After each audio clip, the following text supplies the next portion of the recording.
Hello there, Azer here. I know, this whole month has been like wishy-washy, I guess. Some people like this patch. Some people are kind of at a mixed reaction to it. But I'm really glad that, this update is probably like towards the better side of things.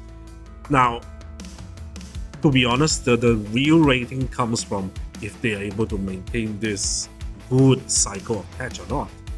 But I'm much more curious about what is coming up in the next few patches that is going to come in the next few months. Because let's be real here, the new EX augment really changes a lot of things. It allows you to play a very niche kind of builds, and it allows people to either become extremely tanky or extremely PP efficient without actually having to subclass as force, which actually frees up their subclass slot to allow them to use another weapon or another subskill, which is actually very beneficial. Not to mention, there is also the very weird self-immolation EX augments, which I really like because it literally is sand from Honkai Star Rail. Yeah, but there's other than that, however, I just wish still there is actually more things in the game other than that. The same criticism I'm going to throw towards the game at the moment is that Nameless City is too clean. I don't get it. Okay, if you were to look at the base PSO2's cityscape towns or whatever, that content of a destroyed city residential area, kind of a wide in like it's literally in base PSO2 episode 1. You can see there is destroyed cars, destroyed roads, buildings are being damaged, etc. There's so many like details there that you can see that is like very interesting. But then when you come to realize that it's actually the mirror version of base PSO2's residential area, but in NGS format, it just feels like it's a little bit too clean. Like, okay, I understand that maybe the buildings are being repaired constantly by photon powers from the the Clarissa that's standing stuck there, I guess, somehow. Or maybe there's a automatic maintenance system that is applicable for the city, and it's just constantly in a state of repair, even if no matter what the dolls and the starless cause damage to it or something. I just don't understand how a city can keep such a pristine city from like deteriorating when there's so many starless here. And it's just weird that this city somehow can just manage to stand for like 500 years, I guess. It's just crazy. And maybe in the future, if they can actually add more environmental details to these maps, like maybe a destroyed version of this map, then that would be actually much more cooler than the whatever we have in Nameless City, which is like a very clean Tokyo map that is not destroyed but full with dolls and stardust that is constantly trying to destroy you. I don't understand how that works, but apparently, Neo Genesis has to keep everything so clean and pristine, I guess. Oh well, I mean, that's just my personal gripe with Nameless City. Other than that, the gameplay side of things and the collection stuff is actually pretty cool. I wish there is also like better drops coming from the free tier chests, but other than that, it's actually pretty cool. Iridium weapons are fine.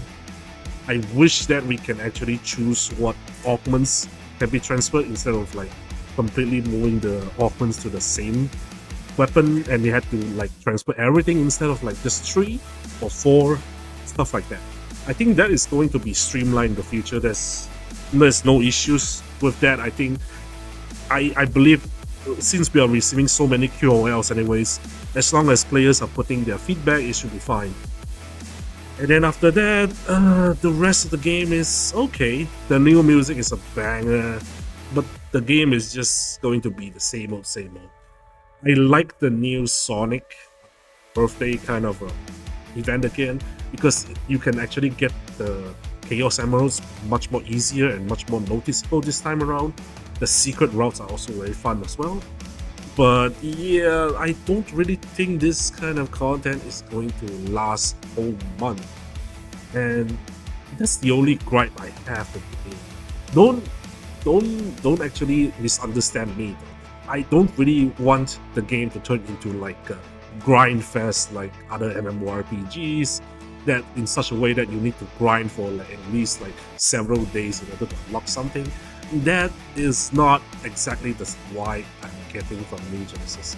I believe New Genesis need to at least have a proper understanding of how good loot should be accessible for everybody, and they should actually provide more alternatives for the free-to-play, for the people who don't really have enough time versus the veteran players who have a lot of time. So for example, the LC capsules are a good path, I guess, because LC capsules are going to be used by people who are playing the game casually, while it's a nerf version of the capsules that you can unlock if you are hardcore enough by playing the dual quest. I'm really glad that they are trying to add all these materials into the limited time quest as well, but frankly, I would prefer if they were to be added into other exchange, instead of just being stuck in the limited time quest. Other than that, please give us more AC scratch items in for free.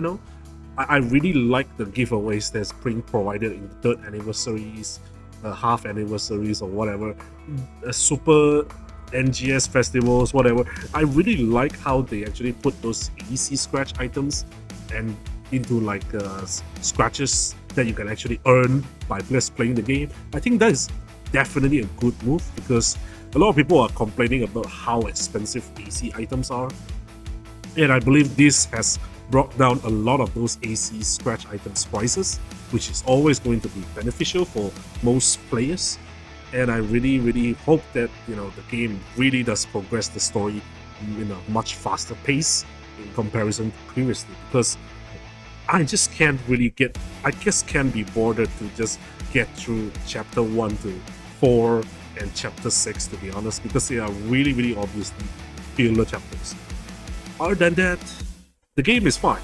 It's not going to go anywhere. Even with the advent of release of so many great games coming out, New Genesis is still there. And also, I do wish one more thing as well, which is I hope they improve the content creator program as well for the global side, as at the moment events are being done for Japanese content creators. I know, they are based in Japan, that's why they are able to do it, because Japan is just one country in comparison to like global, which is like literally the rest of the world. I just wish they at least, give something that's much more accessible, that is tangible for everybody, like, I don't know, PSO2 merch, NGS merch. That will be very happy. I'll be very happy if I actually can receive them, or if I can actually do some giveaways for that. That will be pretty cool, especially for all content creators to have more incentive for them to create more content for this game. Because at the moment, I don't really think the previous marketing tactics are working at all. The player base is not going to be able to grow unless there is a huge marketing push. Hopefully the new review that is going to be done in next game shows are going to help the Phantasy Star series out. And who knows, man? Who knows what is the new PSO title is going to be developed as well. So that's just a very optimistic view in the future. I'm just a content creator that likes this game, and I don't really want this game to just disappear out of nowhere, alright? I believe in this game, and I just wish SEGA can see the value of this game. Not just in the lenses of the monetization system, but in the potential of the whole Phantasy Star series could bring. So that is all I wanted to talk today. I'll just hope everybody to have a nice day and enjoy playing the game. Sayonara.